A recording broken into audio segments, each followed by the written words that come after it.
It's a normal afternoon. You're working, half focused, doing your thing. Nothing special happening. Just the regular rhythm of a regular day. Then someone walks by. Your manager. Clipboard in hand. And without even deciding to, your whole body changes, back straightens, hands move faster, face locks into focused mode. You're not lying exactly. You're just performing. And you don't even notice you're doing it. Here's the strange part. If you actually mapped out your best days at work, you'd probably find a pattern. The good days cluster suspiciously close to the days someone was watching, checking in, or reviewing your numbers. On those days, you're sharp, visible, productive. The chart spikes. But the day after? Back to normal. Quiet. Unremarkable. The chart flattens out. You start to wonder, is this actually my performance, or is this just my being watched performance? This has a name, and it's been known since the 1920s. The Hawthorne effect. People change their behavior simply because they know they're being observed, not because anything else changed. Think of a fish in a bowl. Left alone, it swims its own way, loose and natural.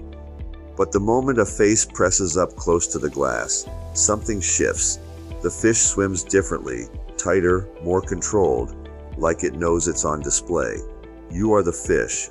The bowl is your job, your habits, your productivity. And the glass is anyone watching. The unsettling part isn't that this happens. It's that almost none of your self-tracking data accounts for it. So here's the question that actually breaks the pattern. A colleague once asked it straight. Is this real performance or performance for an audience? And you don't have a clean answer, because most of what you call discipline only shows up when someone's checking. That question lands harder than it should, because it means the version of you that shows up unobserved is the real baseline.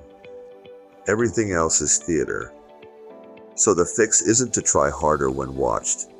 It's to design your days so the watched version and the unwatched version are the same person.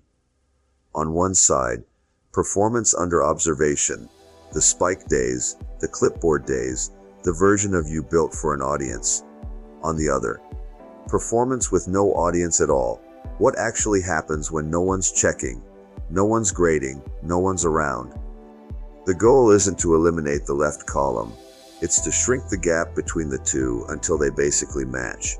Practically, that means measuring consistency over time instead of moments, track weekly averages, not single good days, and build accountability that doesn't depend on someone physically watching you to work. And slowly, something shifts. The desk looks the same, the laptop's the same, but the chart underneath it stops spiking and dipping. It just holds steady. Your manager walks by again.